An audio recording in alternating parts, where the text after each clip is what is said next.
Boa noite, meus irmãos. Dando início à nossa reunião doutrinária da noite de hoje, fraternalmente eu gostaria de solicitar a todos os presentes portadores de celular que coloquem no modo silencioso, para que não venha soar e cortar a concentração, tanto dos assistentes como do palestrante. A nossa casa já foi preparada há muito tempo para essa reunião. Os mentores espirituais, sob o comando do nosso querido mentor André Luiz, fluidificou, energizou esse ambiente para que nós possamos realizar a nossa reunião doutrinária. E eu gostaria de solicitar a todos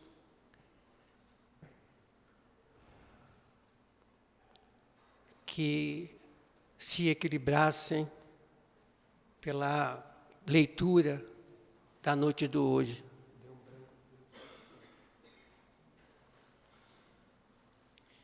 Eu vou ler uma página do livro Caminho, Verdade e Vida.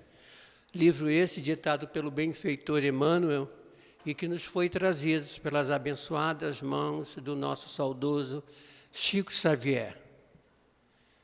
A lição é de número 112, que tem como título Como Lázaro.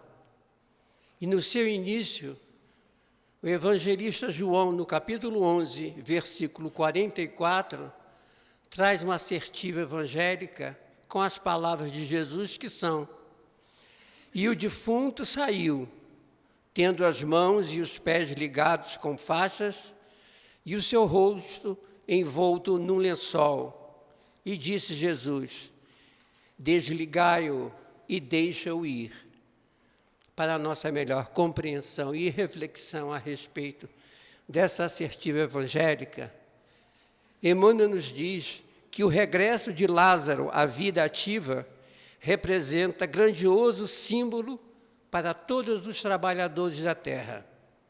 Os criminosos arrependidos, os pecadores que se voltam para o bem e os que trincaram o cristal da consciência entendem a maravilhosa característica do verbo recomeçar.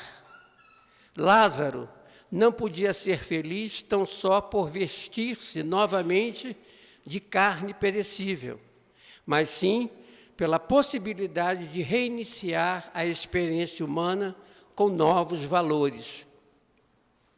E na faina evolutiva, cada vez que o espírito alcança do Mestre Divino a oportunidade de regressar à Terra, ei-lo desenfaixado dos laços vigorosos, exonerado das angústias, do remorso, do medo, a sensação do túmulo de impressões em que se encontrava era venda forte a cobrir-lhe o rosto.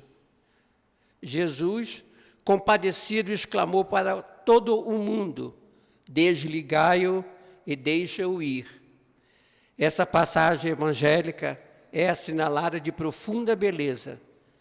Preciosa é a existência de um homem, porque o Cristo lhe permitiu o desligamento dos laços criminosos com o pretérito, deixando encaminhar-se de novo às fontes da vida humana de maneira a reconstituir e santificar os elos do seu destino espiritual na dádiva suprema de começar de novo.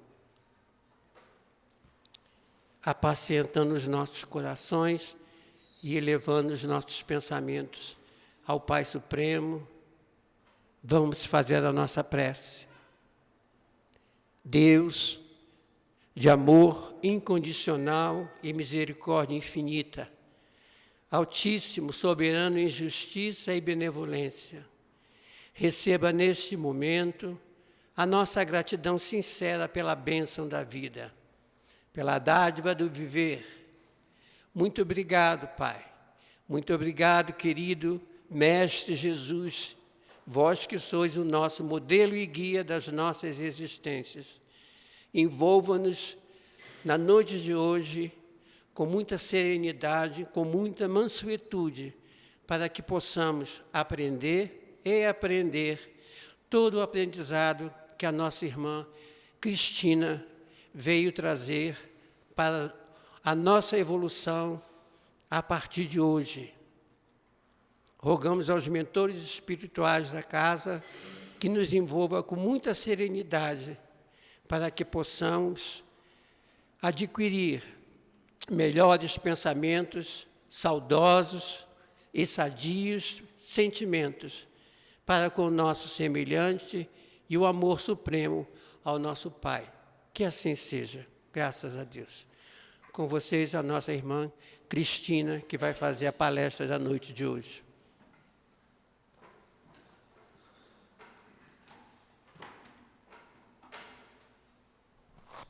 Isso aqui está muito perto de mim, peraí. O desastre ambulante que sou eu, né? Que a paz de Jesus permaneça em nossos corações, hoje, agora e sempre.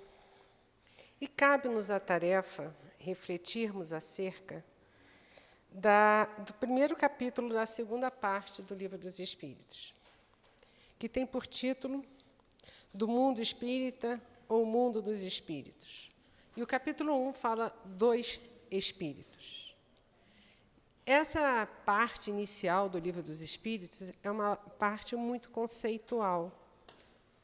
E não é uma parte que nos permite falar de muitas outras coisas, a não ser nos basearmos bem nos conceitos que aqui estão. Mas, para que a gente possa começar este capítulo, nós vamos precisar retomar uma questão anterior, umas duas questões anteriores que já foram estudadas aqui, né? Então, quando nós falamos, né, na doutrina espírita, Kardec faz essa diferença quando ele coloca espírito com letra pequena e espírito com letra grande, né? Então, ele vai dizer para a gente, lá no início, nas primeiras perguntas, que existe uma tríade no universo: Deus, Espírito e matéria. Ou seja, Deus como criador de tudo, Espírito como o princípio inteligente do universo e matéria como o princípio material do universo. Tudo emana do Pai. Tudo é criação divina. Nada, por isso que nós repetidamente falamos, que nada existe fora de Deus. Só que, como esse princípio inteligente, essa parte, né, que a gente pode chamar de princípio espiritual, princípio inteligente, ele vai dar origem aos espíritos. Então, a esse espírito, individualidade, espírito, como nós hoje representamos, falamos, ele nomeia esse espírito com E maiúsculo. Então, a primeira pergunta que nós temos que refletir é: que definição pode-se dar dos espíritos? Pode-se dizer que os espíritos são os seres inteligentes da criação, povoam o universo fora do mundo material, ou seja, nós aqui estamos encarnados, somos espíritos? Somos. Mas, além da matéria, além dessa representação que nós temos aqui, que estamos encarnados, os espíritos continuam existindo. E, como nós sabemos, são eles, na realidade, a origem deste mundo. Nós, enquanto estamos encarnados, nos confundimos muito, né? Por isso que todos nós, não só por isso, tá? Mas todos nós temos medo de morrer. Por quê? Porque, para nós, a morte é encontrarmos com o desconhecido, quando, na realidade, nós deveríamos nos preparar para retornar da onde nós viemos.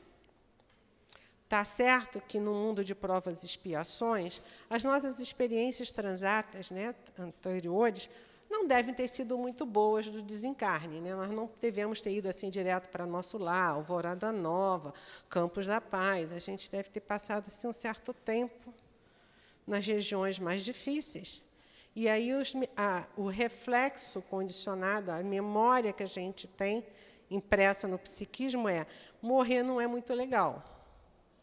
Deixar o corpo físico não é muito legal. Não é só por isso. O próprio corpo em si também tem o princípio do instinto, né, da sobrevivência, que faz com que a gente se permaneça vivo.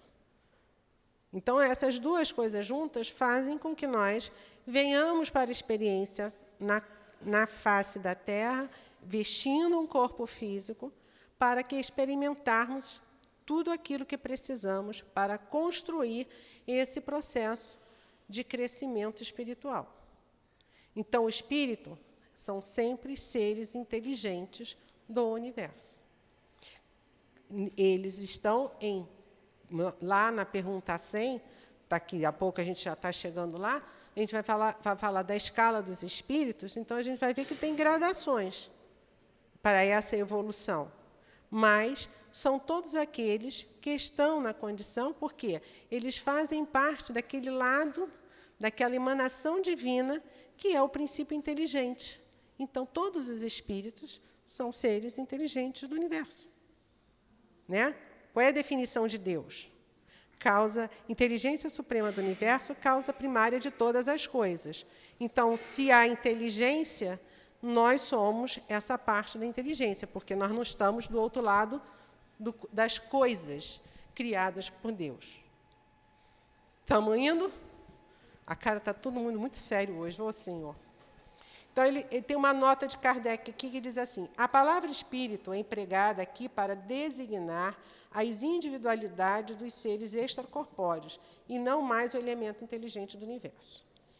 Ele pergunta de novo aos espíritos: os espíritos são seres distintos da divindade ou serão simples emanações ou porções destas? E, por isso, denominamos filhos de Deus. Então, ou seja, nós somos emanações da divindade? Não, nós somos filhos dele. A resposta dos espíritos é até interessante, né? E assim, meu Deus, são obras de Deus, como a máquina é obra do homem. Então, uma máquina, uma mesa, uma cadeira, um microfone, o homem constrói. Mas nós, na nossa prática mesmo, nós dizemos o quê? Quando a gente vê uma pintura, a gente diz que aquilo ali é Michelangelo. Não é assim que a gente fala? Aquilo ali é um Renoir.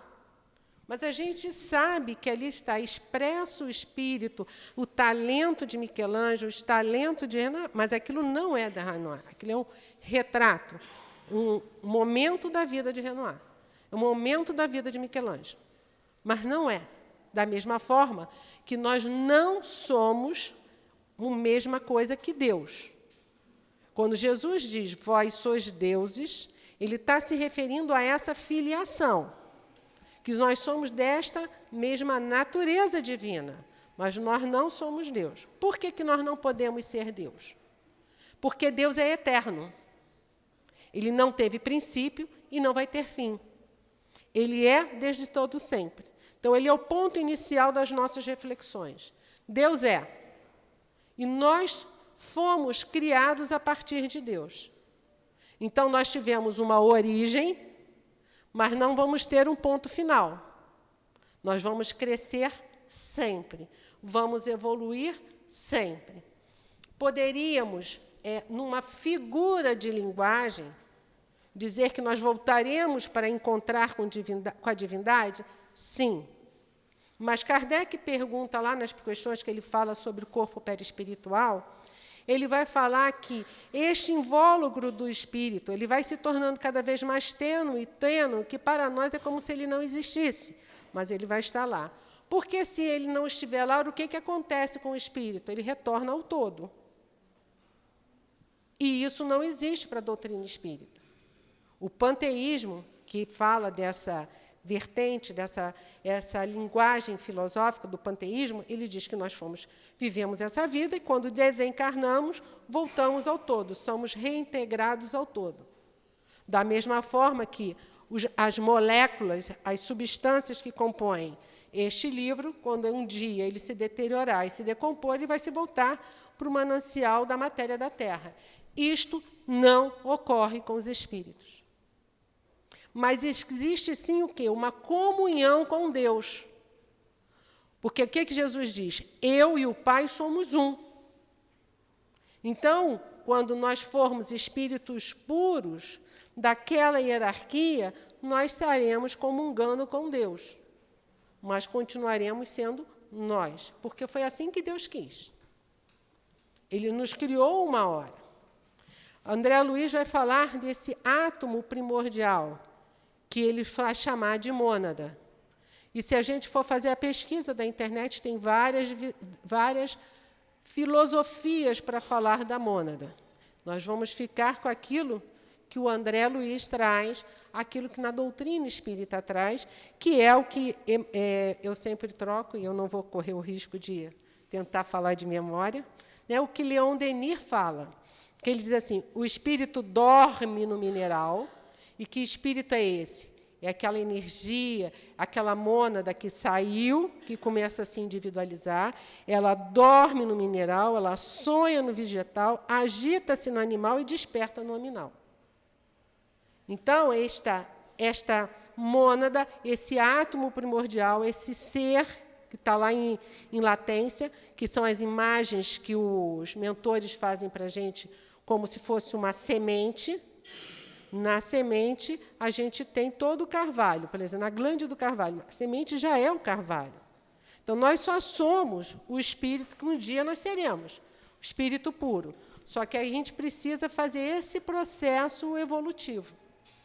E o professor Nauf, ele traz aqui também para a gente, e eu estou misturando todas as questões, mas vamos lá, ele traz aqui para a gente uma questão que está lá no livro do André Luiz, No Mundo Maior, que ele diz assim, nós até falamos disso aqui numa sexta-feira, esse pedacinho aqui, se eu tivesse pego o livro, eu tinha pego o livro direitinho.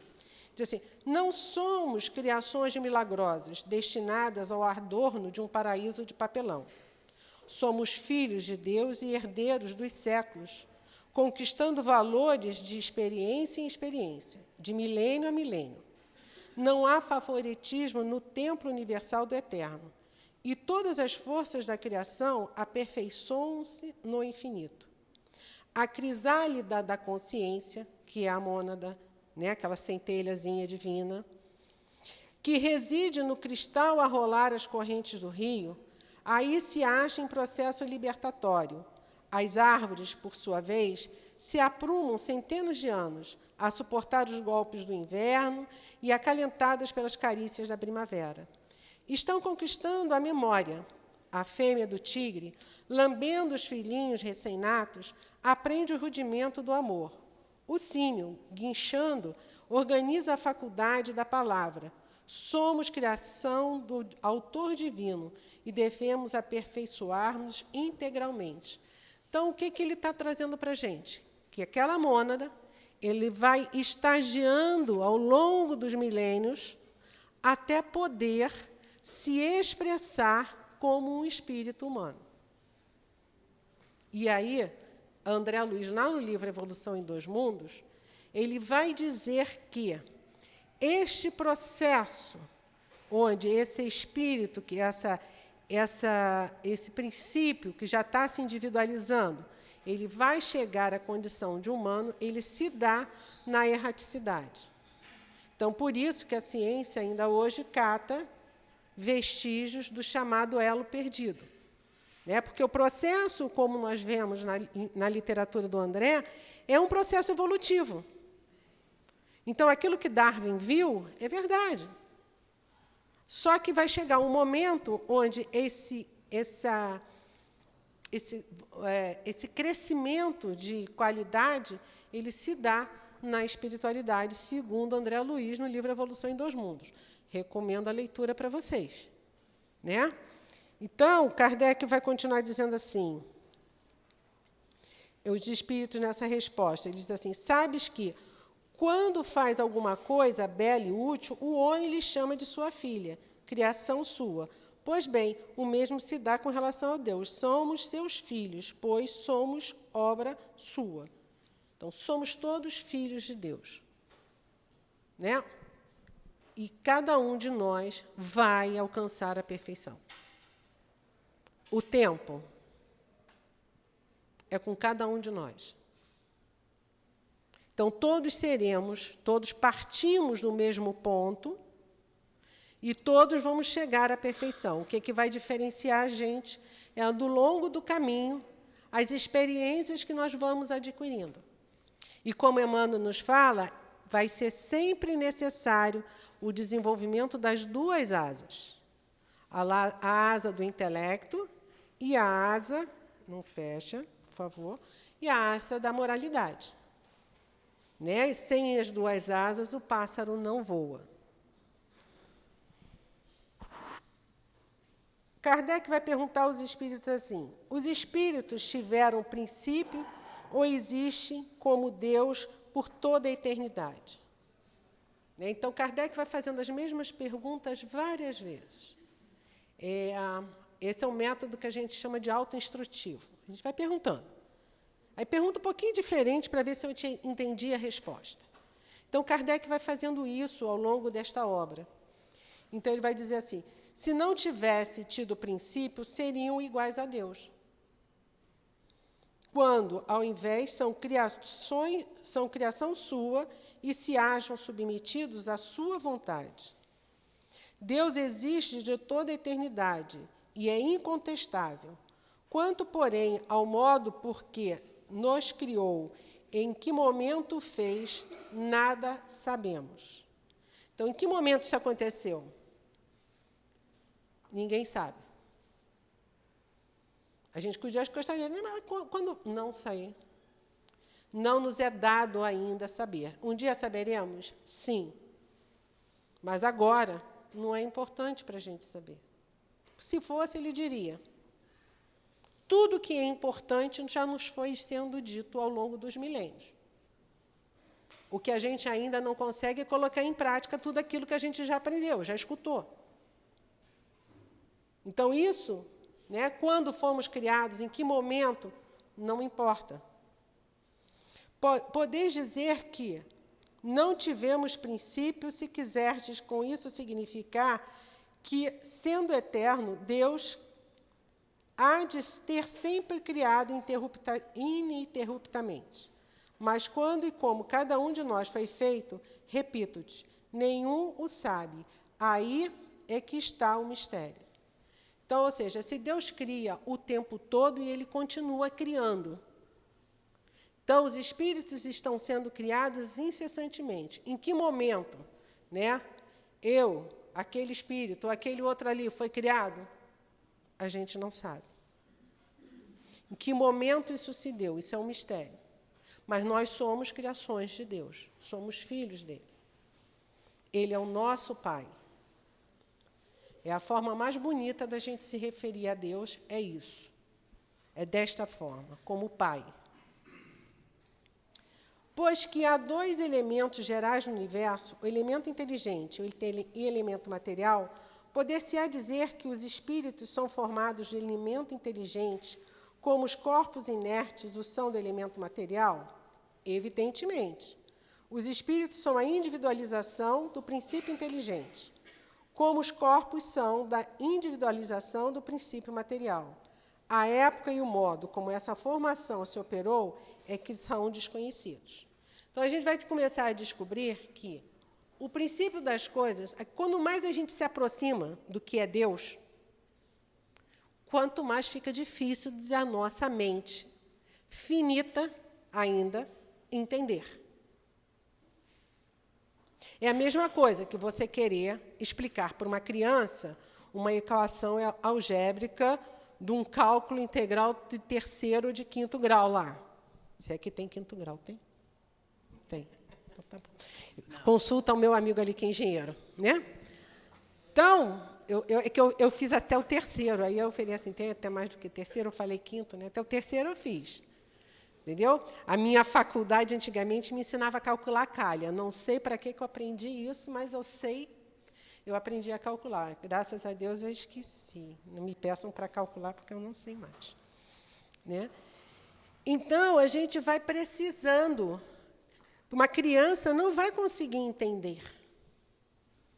E aí é que nós vamos trazer um pouco para a nossa experiência, esse estudo tão difícil, tão etéreo, tão fora da nossa proporção, para que a gente entenda, às vezes, o que a gente exige de uma criança.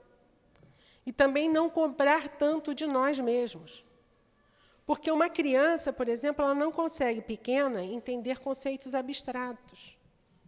Então, quando você quer que a criança entenda, por exemplo, o que é caridade, você tem que exemplificar para ela.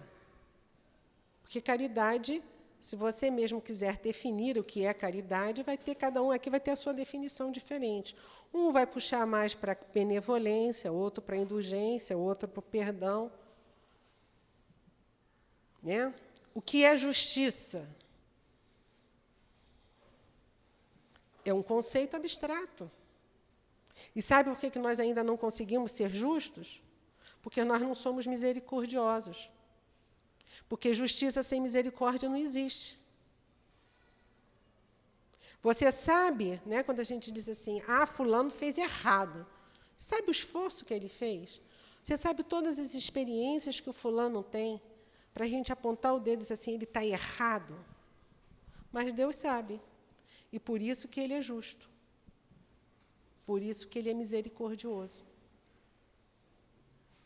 Então, a gente vai percebendo que a nossa compreensão do que Deus é, da sua representação para nós, nós ainda buscamos muito no concreto. Porque nós ainda precisamos materializar as coisas. Então, o que a gente faz? A gente diz que a gente é imagem e semelhança de Deus. Mas, se você for para a definição do Livro dos Espíritos, do que é Deus, que é a causa primária de todas as coisas, inteligência suprema do universo, como é a sua imagem? Como é que você se parece? Então, o que a gente faz para entender Deus? A gente antropomorfiza Deus. A gente reduz Deus para o tamanho da gente. E aí é o primeiro erro. Porque aí você vai lá no livro sagrado, na Bíblia, e aí tem o Senhor dos Exércitos, ele vai se vingar, ele vai destruir.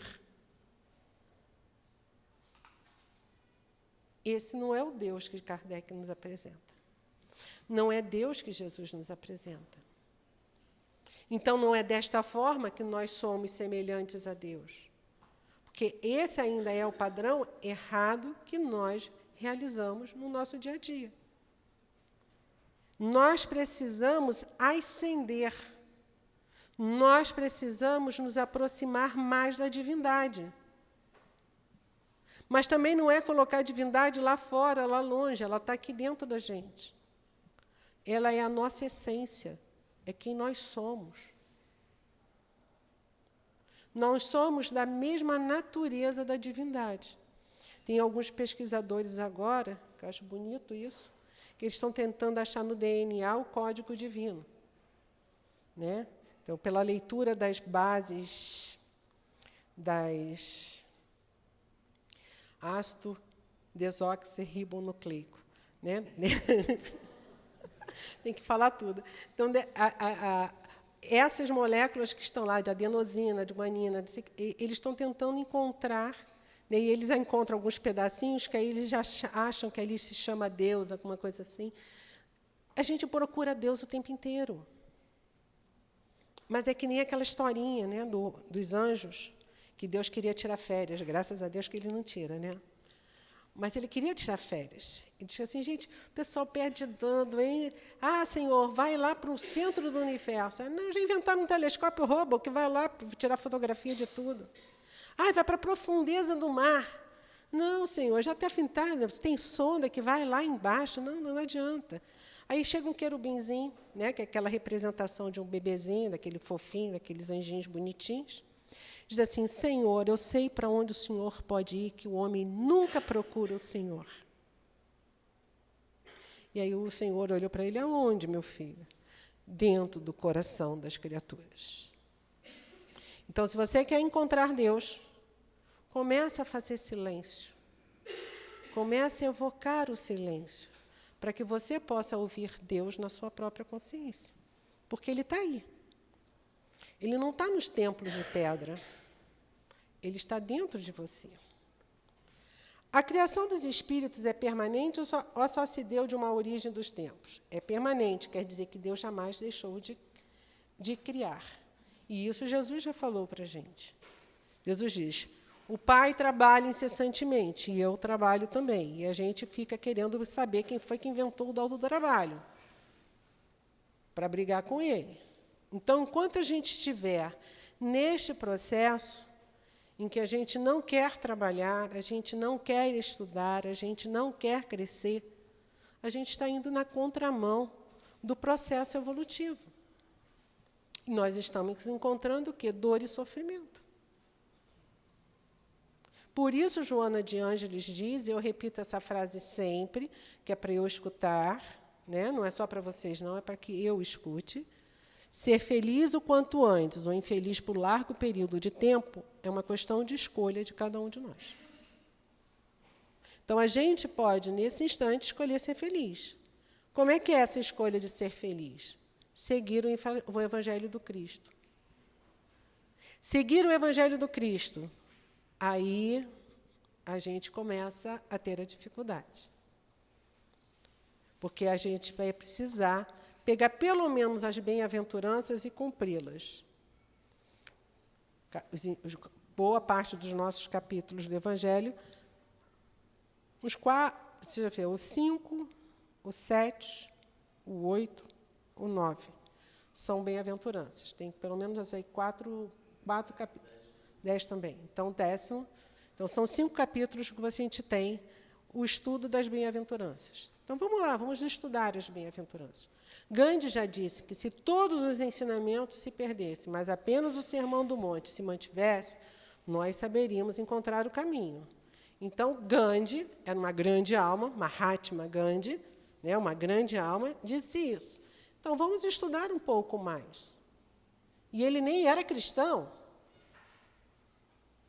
Então, vamos entender que, dentro do Evangelho, nós temos a nossa salvação, a nossa transformação. Os espíritos se formam espontaneamente ou procedem um dos outros? Deus os cria, como todas as outras criaturas, pela sua vontade. Mas, repito, ainda uma vez mais, a origem deles é um mistério. Então, olha lá, em algum momento, Deus criou o quê? Aquela mônada. Certo? Por isso que nós somos todos criados simples e ignorantes. Forma da mônada. Centelha inicial. Essa centelha vai cair, ela vai estagiar no mineral, como o Leon Denis fala, vai estagiar no vegetal, no animal, e vai se individualizar no ser humano. E vai ganhar consciência. Qual é a diferença? Lá no ser humano, a gente ganha 2 coisas que os animais não têm. Livre-arbítrio. Liberdade de escolha. Só que, lembrem, liberdade ela é uma moedinha. De um lado, é o valor da liberdade. Do outro lado, é a expressão da responsabilidade. Não existe liberdade sem responsabilidade, então não tem ação sem consequência. E a outra virtude, outra situação que a gente ganha naquele momento é a consciência. Porque os animais não têm consciência de si mesmos. Então, quando vocês assistem os memes dos cachorrinhos se olhando no espelho, eles começam a procurar atrás do espelho a imagem que é refletida dele, que está ali. Porque ele não tem consciência de si mesmo naquele momento. Então, a gente tem consciência de si e a gente ganha o livre-arbítrio. A grande vantagem, para a gente não ficar muito assustado, é que o livre-arbítrio da gente não é infinito. Ele é proporcional às nossas possibilidades. E, mesmo nesta proporção, a gente já faz muita bobagem. Imagine se ele fosse infinito. Não é. Porque, do mesmo jeito que você não deixa o seu filho trepar na janela, no parapeito da janela, que não tem tela, não tem grade, porque senão ele cai lá embaixo, ele pode resolver brincar, né? Na minha época de criança, né, existia o Super-Homem e National Kid. Olha só, você dedurei a minha idade, né? Eu e meu irmão brincávamos de Super-Homem National Kid. Quebramos a cama da minha mãe umas 3 vezes. Porque a gente trepava na janela e pulava. Só que a gente era esperto, a gente pulava em cima da cama, a gente não pulava para o quintal. Entendeu? Mas quebramos a cama umas 3 vezes. Porque a cama não foi feita para que 2, 3 crianças pulassem em cima delas assim, né? Então, a criança não tem noção, muitas vezes, do risco que ela está correndo. E, nessa idade da fantasia, ela se identifica com o super-herói. E, se ela acha que aquele super-herói voa, por que ela não pode voar? Você vai deixar ela subir na janela? Não. Aí você cerceia a liberdade do seu filho? Sim. Deus faz isso conosco também. Porque Ele nos ama. E esse amor dele é infinito. É eterno, desde todo sempre. Será certo dizer que os espíritos são imateriais? Aí Kardec vai receber como uma resposta, uma resposta meio complicada. Vamos lá. Eu não pulei nenhuma, não, né? Acho que não. Como se pode definir uma coisa quando faltam termos de comparação com uma linguagem deficiente? Como é que a gente vai definir uma coisa que a gente não tem comparação? Os mentores espirituais dizem isso para a gente o tempo inteiro nas obras dele. Tá, palidamente, isso é isso, assim, assim. Mas a gente não tem ideia exata do que é. Imagina só a descrição de nosso lar na década de 30, quando ele foi escrito, lá no início da década de 40. Dava para a gente entender aquilo, criar aquela imagem na nossa mente? Hoje é possível porque você já tem celular que faz transmissão de um lado para o outro. Né? Naquela época, por exemplo, um rádio para pegar uma estação aqui já era um chiado horroroso. Televisão só veio muito tempo depois. E ele falava o quê? Que quando o governador falava, fazia prece, toda a cidade ouvia simultaneamente, tinha telões. Dava para imaginar naquela época algo parecido? Não. O capítulo que nós vamos estudar a partir de amanhã, aqui na sexta-feira, vai falar de imagem, praticamente imagem holográfica. Imagina quando o livro foi escrito falar de imagem holográfica. Dava para imaginar? Não, hoje é realidade. Você já está pensando, você já vê o pessoal tocando celular assim no espaço, né? Fazendo computação holográfica. Então, naquela época, descrever... Agora, você imagina falar isso em 1857, quando este livro foi publicado. Qual era o termo de comparação que o Kardec tinha, ou que a espiritualidade tinha, para nos oferecer? Então, ele vai dizer que o espírito não é imaterial, ele é incorpóreo. Por quê? Por causa daquilo que eu falei lá no início. Né? Ele não vai ter um corpo como o nosso, mas ele vai ter que ter uma definição. Porque, se ele não tiver, ele se volta ao todo. Mas ele não vai ter um corpo, que é o que a gente vai ver também sobre o Asclepios, está lá escrito. Estou dando um spoiler para vocês virem assistir a aula do Guilherme amanhã, tá bom? Venham todos. Né? Então, essa ideia é muito difícil. Para que a gente consiga imaginar em essência, porque quando nós pensamos no espírito, que não é isso que o Kardec está falando aqui, nós já pensamos no Emmanuel, que tem a forma perispiritual do senador romano. Nós pensamos no Dr. André Luiz, que tem a forma de um médico, que é como ele se apresenta para nós. O que Kardec está estudando e questionando nesse capítulo é a essência do espírito. Para nós vamos continuar durante muito tempo vendo André Luiz, Emmanuel, Sheila, Meimei, na forma que eles estão. Nós temos tanta dificuldade que, se o mentor não vem com a forma que ele falava há 20, 30 anos atrás, a gente diz assim, não é ele. A gente não se dá o trabalho de ouvir a mensagem para saber se aquele conteúdo é digno daquele mentor. E olha que Kardec já deixou isso para a gente no livro dos Médiuns. O capítulo 31 do livro dos Médiuns fala das mensagens apócrifas. Foram mensagens que Kardec não utilizou na codificação, mas que ele deixou ali para que nós pudéssemos aprender a comentar e estudar uma mensagem. Para que a gente não tomasse uma mentira por verdade. Porque nós temos essa facilidade, vem dos espíritos, então é verdade. Mas quem é esse espírito? Quem é o espírito que está dando aquela mensagem?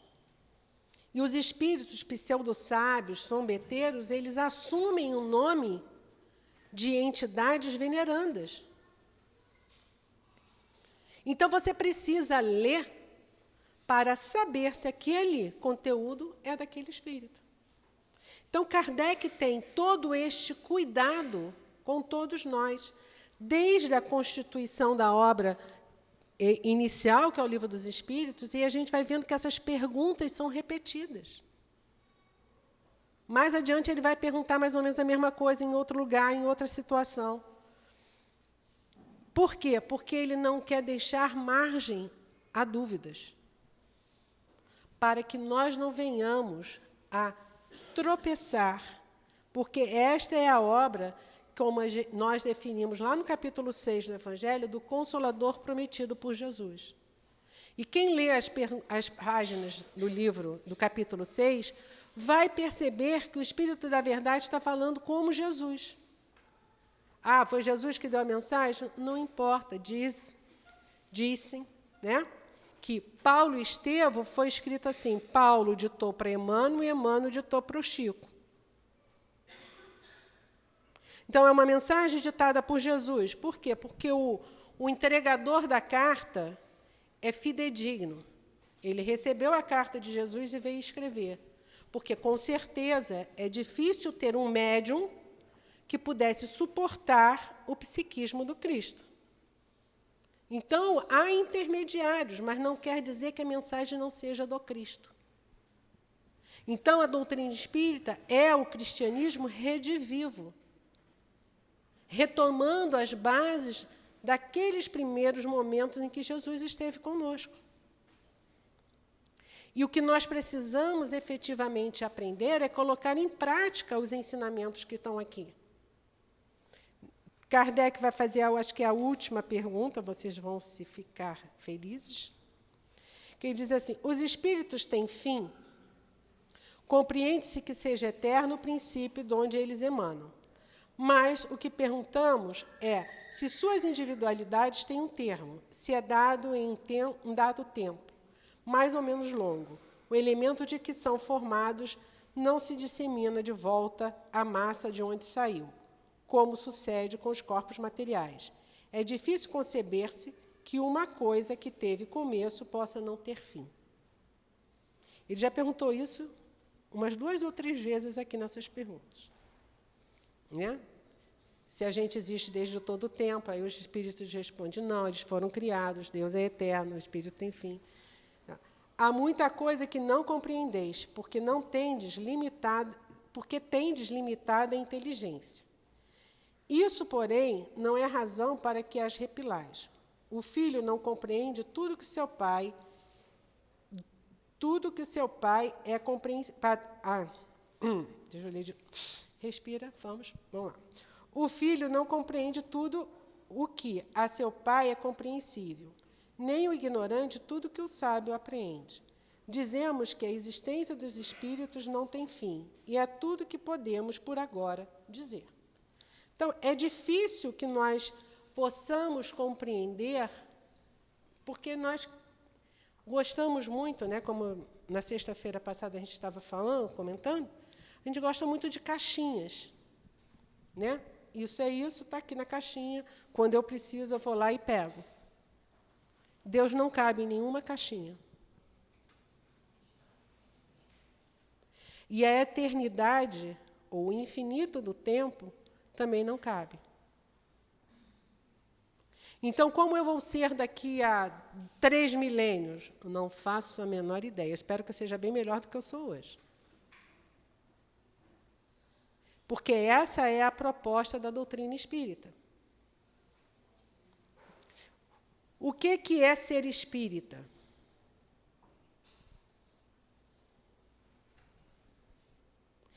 É ser médium?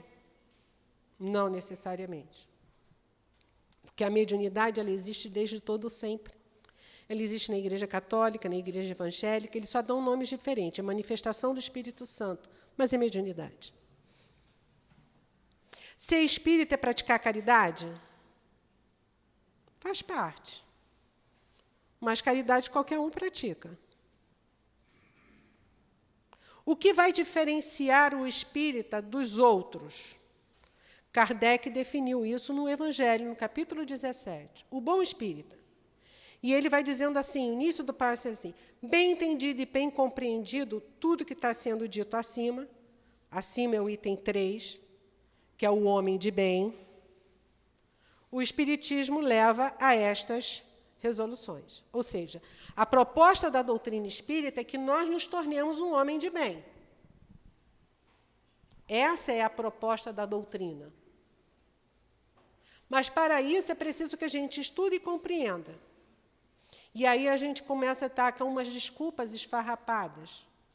Assim, eu sou simpatizante da doutrina espírita. Então, você não é espírita. Por que você não quer dizer que você é espírita? Porque você não quer fazer o esforço para domar as suas inclinações mais. Então, reconhece-se o verdadeiro espírita não por todas as obras de caridade que ele faz, não por todos os livros que ele escreve, não por todas as mensagens e psicografias que ele recebe. Reconhece-se o verdadeiro espírita pela sua transformação moral. Então, se você diz que você é simpatizante ou você está tentando ser espírita, você não é espírita e nem está tentando. Isso não quer dizer que você já tenha conseguido fazer a sua renovação moral. Mas você tem que se esforçar por conseguir. Para que você possa compreender e sentir em você a essência da vida que é Deus. Deus mora dentro de cada um de nós. Então, amanhã de manhã, esteja nublado ou ensolarado, não importa. Abra a sua janela e olhe para o céu e diga, Senhor, obrigado por mais um dia. Os judeus têm uma oração pela manhã. Eu não vou saber falar em hebraico, graças a Deus, vocês não vão escutar eu tentando falar. Mas que ela diz mais ou menos assim, obrigado, Senhor, por mais um dia que o Senhor confiou em mim.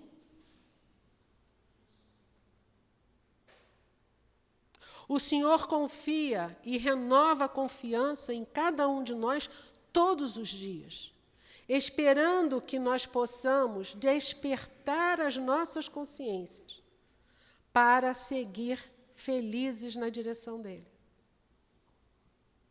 E nós acabamos nos apequenando e pegando em picuinhas, em questões pequenas que não fazem com que nós possamos alçar voos maiores.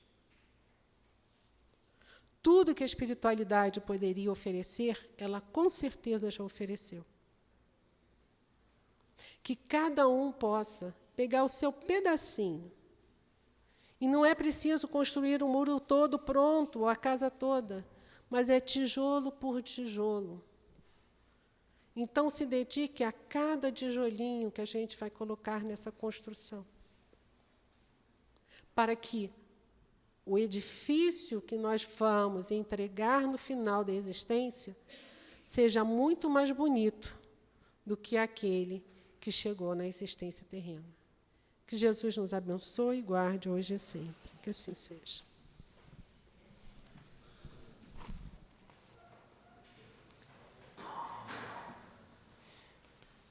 Esses irmãos que estão se retirando no momento, estão se dirigindo à sala Dr. Bezerra de Menezes, que é a sala de passe, onde vão se preparar para aplicar o passe a quem adentrar a sala. Todos fomos beneficiados pela espiritualidade superior. Aqueles que desejarem receber o passe individual, por favor, mantenham em seus lugares, refletindo sobre tudo o que foi dito. E aqueles que não desejarem receber o passe, que saiam em silêncio. Na casa espírita, o silêncio é imperativo. Nós queremos dar as boas-vindas a todos aqueles que vieram pela primeira vez e informar sobre as nossas funções. Palestras igual a essa, com passe no final, nós temos às quintas-feiras, às 16 horas, às 15 horas e às 20 horas. E aos domingos, às 16 horas. Às sextas-feiras, às 20 horas, nós temos a escola de médio, onde nós estudamos as obras do mentor da casa, que é André Luiz. No sábado, às 15 horas, é a Juventude Abel Gomes, para os jovens. E no domingo, pela manhã, é a escola Gamaliel para as crianças. Nós queríamos também agradecer a todos aqueles que, quando adentraram o grupo, depositaram na mesa, lá embaixo, donativos que servirão para completar as bolsas das assistidas do nosso grupo. Vamos, então, elevar os nossos pensamentos, todos nós fomos beneficiados pela luz divina do Pai e dizemos: Senhor, abraça-nos, envolva-nos com a vossa serenidade e com a vossa mansuetude. Muito obrigado à nossa irmã Cristina, que trouxe todos esses ensinamentos que vão nos auxiliar na nossa marcha evolutiva.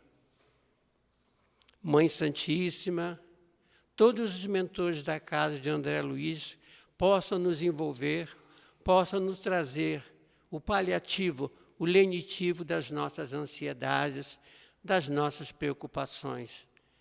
E que, ao retornarmos aos nossos lares, possamos estar envolvidos com muita proteção contra o mal humano que se eleva. Jesus, nosso mestre querido, Dr. André Luiz e todos os mentores da casa possam nos envolver hoje, agora e para todo sempre, que assim seja.